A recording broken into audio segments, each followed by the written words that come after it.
Safety, securing the future, doing your part, back to normal. We've been overserved these political, now meaningless terms over the last few months. Is it anything more than lip service? Well, don't be fooled. A culture of freedom is very fragile. I believe it is the public's right to hear truth. It's more vital than ever that you are aware of what political strategies, simply misguided or downright evil, they erode everyone's individual liberties, and under the false umbrella of for the greater good. If the government protects us from COVID at all costs, who protects us from the government? Today on Return to Reason with Leon Fontaine, an assault on your freedom. Vaccine passports. This buzzworthy phrase has become a lightning rod that challenges the fundamentals of choice. In the context of COVID, we often hear it paired with remarks like keeping society safe and returning to normal life. Well, today, I'm going to present some underreported facts that are being deliberately left out of the politically trendy narrative. I believe the censorship, cancel culture, and dismissive attitude towards select scientific data and pharmaceutical treatments is an ethics violation and speaks to a much larger problem than COVID itself. In today's landscape, the broad term vaccine passport refers to a form of documentation, digital or paper, to prove one's COVID-19 vaccination status. A decade ago, these kinds of authoritarian terms would have been laughed out of Parliament. Now they have a certain cachet. Even a few months ago, governments that called them discriminatory are now promoting them with enthusiasm. What happened? Where is Canada headed? Before I get into the meat of the discussion today, I'd ask you to be mindful of this. Everyone is forced to make decisions every day. We can only do this based on the information that we have on hand. But if new information comes to light and we choose not to acknowledge it, that's a shift from just a decision to a staunch opinion rooted in pride. A proverb of old says, pride comes before destruction. Calling these items passports is even an assault on that term. These are not a mark of one's citizenship or rights. They are the exact opposite. They are tools used to police people's personal choices and push them into the desired behavior. Canadian lawyer Ryan O'Connor, he explained it this way. It's giving the government the power to do something out the back door that it could never do out the front door. In a few minutes, we'll be hearing from a litigation attorney who clearly outlines what parts of the Charter of Rights and Freedoms these passes violate. But no matter what your opinion is on the vaccines themselves, let's call a spade a spade. A restriction of access to certain venues is bold-faced coercion to get the COVID shot. It reeks of desperation and deception. We have to wake up. Any way you slice it, it's an assault on your freedom. I don't want to go down a spiral debate about the ingredients or side effects of the COVID shots themselves at all today. That's not the topic. I want to wake Canadians up to the fact that implementing this kind of prove yourself system is an infringement on privacy and constitutional rights. It's government overreach. It's a new form of segregation, and it's definitely a form of control. We need to realize that governments do not award human rights. Human value is a God-given right. It's the government's job to protect these God-given rights and freedoms. Frederick Myers, an Ontario judge, said, "Our rights are never more fragile than in times of national emergency." I am absolutely fired up about this because I don't think we're being told all the accurate information about this national emergency. This pandemic has been a swirl of hysteria and daily fear-mongering like we've never seen before. In this contemporary age, when most universities go to great lengths to boast diversity and inclusion, it's ironic that they are willing to deny education to a group of students based on a personal choice. Seems like a step backward more so than progressive, doesn't it? Israel was the first country to introduce the Green Pass initiative as early as February. In June, authorities decided to scrap the model. However, due to a recent spike, the Green Pass was reintroduced in early September. Most countries in the European Union are doing some form of the European COVID Digital Certificate or accepting the EUDCC to streamline the process for travelers and residents. Most European countries are honoring recovery from COVID as one form of acquiring safe as their status. Greece has an additional strategy, the Freedom Pass, aimed to encourage vaccination among 18 to 25-year-olds. Although Spain remains without a national proof of vaccination system, 2 smaller regions within the country have implemented it. The UK was criticized for threatening the passports to increase vaccine uptake, but ultimately decided not to implement. Other restrictions and precautions remain in place in the UK, where the vaccination rate is around 65%. We've looked at it properly, and whilst we should keep it in reserve as a potential option, I'm pleased to say that we will not be going ahead with plans for vaccine passports. Moscow is the only major urban center to impose a rare glove mandate in addition to showing a QR code to enter indoor venues, but later lifted these measures. Russia's vaccine mandate is similar in scope to the USA, where the onus is put on business owners to strongly encourage employees to get the jab. Indonesia, Micronesia, and Turkmenistan have blanket national vaccine mandates. Australia plans to adjust lockdowns and harsh restrictions sometime in October after reaching a minimum of 70% vaccinated. Part of this process will be the rollout of their now more robust vaccine passport system, which includes a venue check-in style surveillance tool all built into one. Wow. And headlines from Australia boast a desired vaccinated economy that will lock out the unvaccinated. Canadians, if you think this is a temporary measure with no repercussions or just a necessary evil, think again. Governments could choose to move forward in a wise way that honors health, safety, and security of persons. Or they can take an illegal, discriminatory, forcible stance that citizens are not soon going to forget. It's open war on anybody who is taking a wait and see approach, and they want more information because, simply put, they feel like they don't have enough information. They are not capable of providing informed consent. There are implications for Section 2A of the Charter, which is the protection for freedom of conscience and religion. There is clearly implications for Section 7, which is your right to security of the person. Section 15 of the Charter guarantees your equality rights. And from our perspective, we say that there is clearly a new identifiable group in society because of these mandates. And that is the people who are taking a wait and see approach with respect to getting the COVID-19 vaccine. But one of the problems, of course, is that there is no sunset clause in these provisions. And so how many of these shots are you going to be required to take? Is it 1? Is it 2? Is it 5? Is it 10? And there's no answer to that right now from the medical community because they're just saying you have to get it. But we know that there's been talk of boosters in the U.S. The CDC has said that there won't be boosters for those under 60 years of age. And we know there's been some concerning studies regarding the vaccines themselves and their efficacy. So some of the implications that go into whether or not this is justified are the considerations of COVID itself. And what we say is that the government is proceeding from a place of intellectual dishonesty in the entire conversation. It has been for some time. And that's because most people are not at risk from COVID. If you are healthy, if you're under the age of 60 years old, you should be more worried about getting into your car and driving to the grocery store than you are of COVID. Further to this, several provinces had neglected to put in a medical exemption clause to their proof of vaccination orders. In mid-August, the Canadian Constitution Foundation formally wrote to the Manitoba government about this, and a month later, the government announced that it would be developing a medical exemption process and expected it to be detailed in the coming weeks.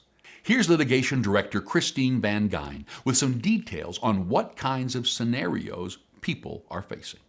I have spoken to people who have had in the past anaphylactic reactions to other vaccines, and they don't know what it was about that other vaccine that caused the reaction. I've also spoken to people with blood clotting disorders, with autoimmune disorders, or with pre-existing heart conditions like a pre-existing heart inflammation. Now, for these patients, the vaccine is a higher risk choice than it is for healthy people. And for many of them, COVID may also pose a higher risk than it would for a healthy person. So this is a really difficult trade-off for a lot of these patients to make. And the decision for them is deeply personal. The patient who I spoke to who developed brachial neuritis was advised by public health to get a second dose. Even though she's now pregnant, her neurologist and family doctor have told her not to get the second dose. And they're worried that the second dose could even cause nerve damage, including nerve damage that might harm her unborn baby. So she quite understandably prefers to follow the advice of her primary care providers and not the advice of public health. I think that this disconnect matters because if we're talking about creating medical exemptions, which Ontario says they will be doing, we need to allow those exemptions on the basis of the advice of primary care providers and not on the basis of public health investigations. Because public health seems to have a very troubling lack of empathy for individual patients and complex and nuanced individual circumstances. These are real people whose lives and livelihoods hang in the balance until some government bureaucrat decides to look at these things objectively. People will miss funerals, weddings, and time with loved ones because of the inability to freely exist in society, let alone travel. Danielle Smith, podcaster and former leader of the Wild Rose Party of Alberta, made this observation. When does this end? From what I could tell, never. There is no end date. As long as there are variants, this will be the requirement. She makes a great point in regards to the vaccine mandate on domestic air travel. The government did not even make a half-hearted attempt to promise that these mandates will be repealed when we're supposedly beaten COVID or gotten through the fourth wave. Instead, the cabinet ministers kept repeating themselves. All travelers should feel safe to fly within Canada. Unfortunately, the point they are making is lacking a lot of truth. Yes, everyone would rather feel safe than in danger, but it is a scientific fact released by the manufacturers themselves that COVID vaccinations are not considered to be a tool to eliminate the virus or a state of infection. Rather, it guards the persons against severe disease because it theoretically speeds up your immune system response to a familiar spike protein. Benjamin Franklin is quoted with multiple versions of this sentiment. Those who would trade liberty for some temporary safety deserve neither liberty nor safety and will lose both. The jury is still out on how much vaccination actually lessens infectious transmission. In fact, that question may never be answered with certainty as much of the scientific community does not agree. Just because you are fully vaccinated doesn't mean you could never test positive for COVID. In fact, you're more likely to be asymptomatic and have no idea. Think about that next time you're squeezed next to a stranger on a plane. Again, much of the media has spun false claims that vaccine passports create safe spaces, so much so that a large portion of the general public believes the vaccines are a real ticket to safety, or as it is more commonly echoed, the way out of this pandemic.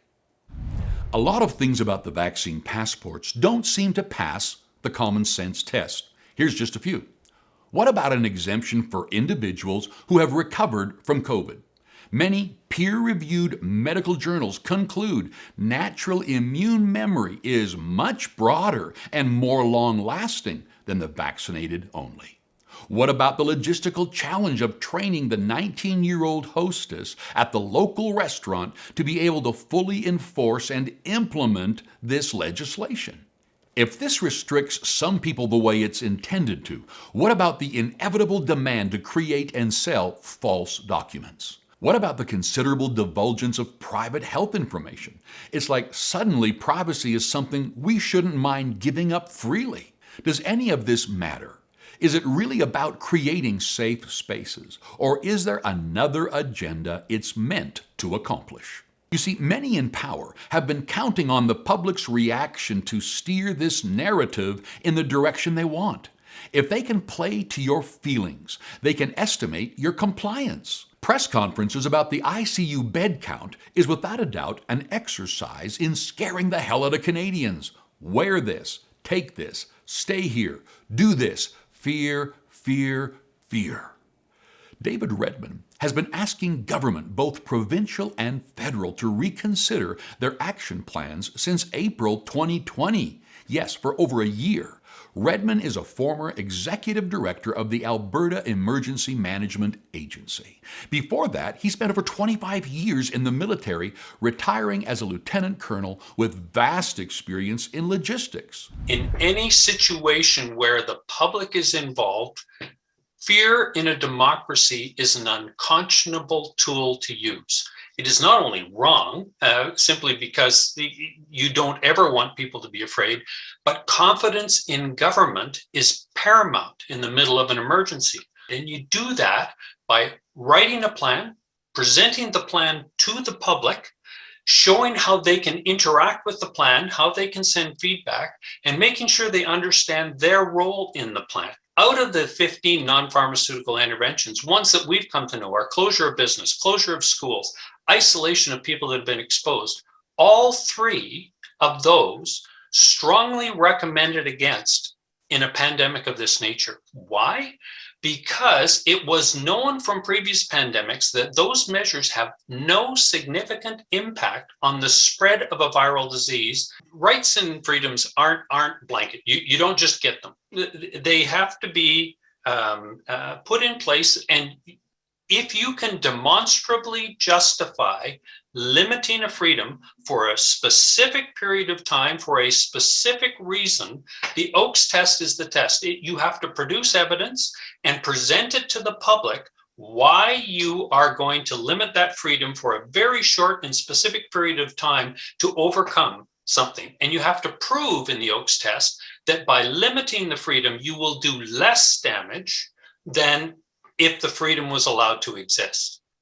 You stop fear by every night telling people why they shouldn't be afraid, as opposed to what we've done, which is why they should. So to me, my life and my background taught me and my children that, number one, Canada is a special place. And number two, you never give up your charter rights and freedoms, because we saw many countries where they didn't exist and you didn't want to live there. Regardless if it was the right way or wrong way to handle it, it happened. Here we are in late 2021 and still going to great lengths to accommodate a virus with a survival rate of over 99%. Why do we expect the herd of Canadians to agree on these issues? The continual dialogue is the whole merit of science. If everything was final, how would new discoveries be made? It's a testing of hypothesis. It's a debating of rationale and finding sufficient evidence to meet the burden of proof. It's not only doctors who disagree on public health measures, but even immunologists and vaccinologists, people who have devoted their entire professional careers to the designing of safe vaccines. Even they cannot agree with what governments around the world are doing to their citizens. Here's Dr. Robert Malone, the inventor of mRNA vaccine technology. Even if we had 100% vaccine uptake, we would not be able to stop the spread of the virus through the U.S. population. We would slow it. In my opinion, they've saved a lot of lives, and they're very appropriate. At this point in time, the risk-benefit favors their administration to the elderly and the high-risk populations. The press is very glad to make a point that right now we're having more of a red state outbreak, and associating that with vaccine uptake or vaccine hesitancy. If we're willing to look the data in the face, we may have to re-examine some of those assumptions that this may not have been as much a function of vaccine compliance but rather some fundamentals of the underlying viral epidemiology and spread.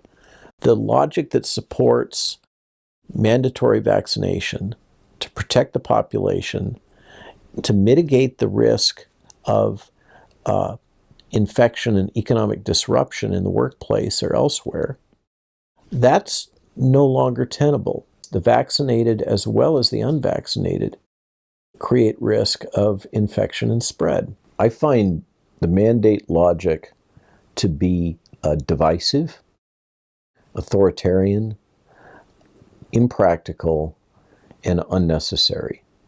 It creates a situation in which we are forcing the fundamental ethical conundrum of the rights of the collective versus the rights of the individual into an already inflamed political situation. And I don't see how it gets us where we want to go.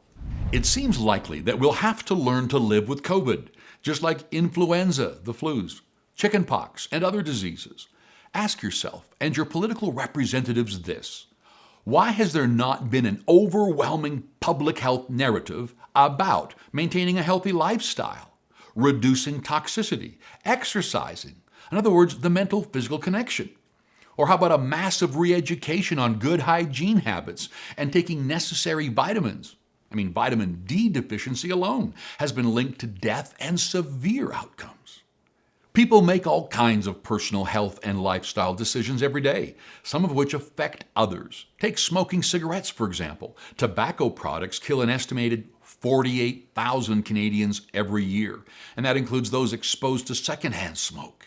And yet we let everyone in society make their own choice about this behavior in their private homes and vehicles. It's only been in the last 15 years or so that smoking was banned from nightclubs, casinos, and restaurants. Okay, that's nearly 50,000 every year, whereas COVID deaths are currently around 28,000 in Canada. And that's a combination of with COVID and from COVID. It's very disheartening that the narrative around COVID has been so narrowly focused. It speaks to a distrust in the people. Those in charge don't think we're worthy of solving a complex problem on our own, so they must dumb it down for us and only offer one seemingly moral option. I'll say it again, vaccine passports are an assault on your freedom, period, regardless of your vaccination status. It is this demeaning, self-righteous culture of those in power that makes the whole discussion of vaccine passports feel rotten. It's a further chokehold on businesses and the economy. It's a misrepresentation of the facts to push an agenda. It's self-serving and just 10 years ago would have been unimaginable. Grassroots organizations against traditional vaccines have been around for decades, but lumping thousands of qualified professionals, scientists, and doctors who disagree into a radical anti-vax camp for the sole purpose of discrediting them has been widely exploited for political gain. Dr. Martin Kulldorff, Harvard School of Medicine professor, member of advisory committees for both the CDC and the FDA, made these stunning remarks when he sat down with the producers of American Thought Leaders. I've been working on vaccines for almost 2 decades now. And one thing that we've always sort of tried to do is to maintain good confidence in vaccines. For example, measles vaccines are very important, polio vaccines and so on. And there is a small group of people who are very vocal, who don't like vaccines, but they haven't really been able to put any dent in the confidence in vaccines. Right now, with these vaccine mandates and vaccine passports, that coercive things is turning a lot of people away against vaccines, not trusting them, for very understandable reasons.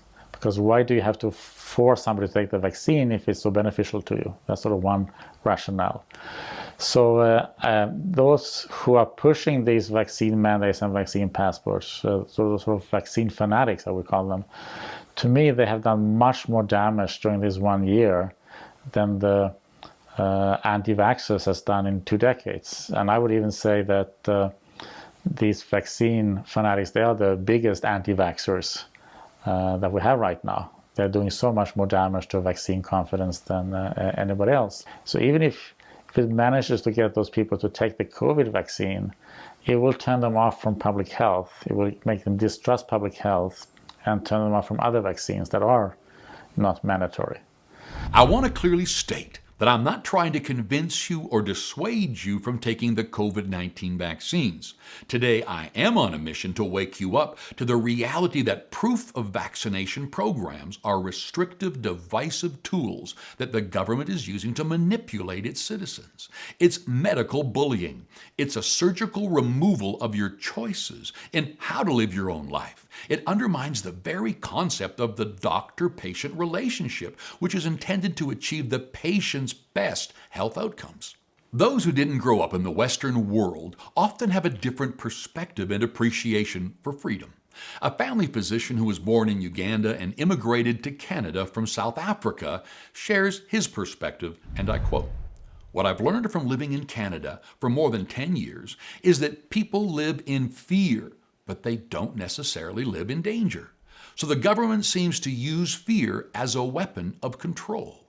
Is COVID causing problems? 100%. The most disruptive thing in human history is and always will be contagious diseases. But I'm not a fan of mandates on vaccinations. Individuals have to make an informed choice.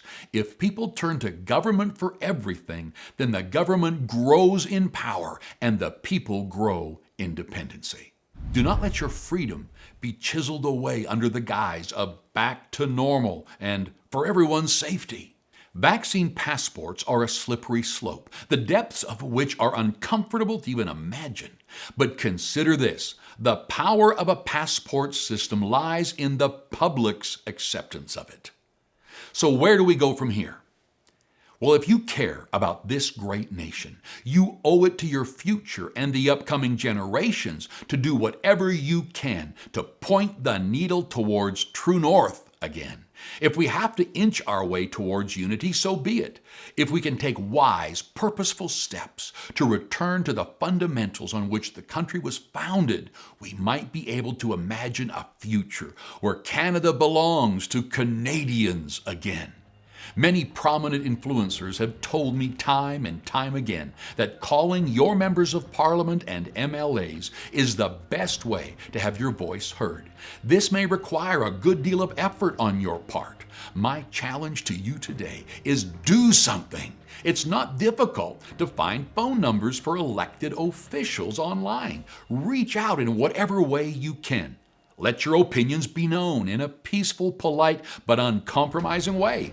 Think of it from their perspective for a moment. They rely on input from constituents. If all they ever hear is radio silence or emotional radical extremists, the decisions they make will not accurately reflect the will of the majority. You don't have to be an eloquent wordsmith or hold a PhD. Just be brave, honest, and be yourself. If the opportunity presents itself, engage in conversation with friends about this topic and share this show. We'll be continuing this discussion in future episodes. Don't let your complacency unintentionally drift into compliance. Don't let the guilt, confusion, and the unbridled aggression in the public square deter you from an unquenchable search for truth and wisdom. We have to remain strong, steadfast, and persistent in the pursuit of a society that is open to all. Let's all return to reason. On September 12th, multiple sources quote the Israeli Minister of Health in this video as saying, "There is no medical or epidemiological justification for the COVID passport. It is only intended to pressure the unvaccinated to vaccinate.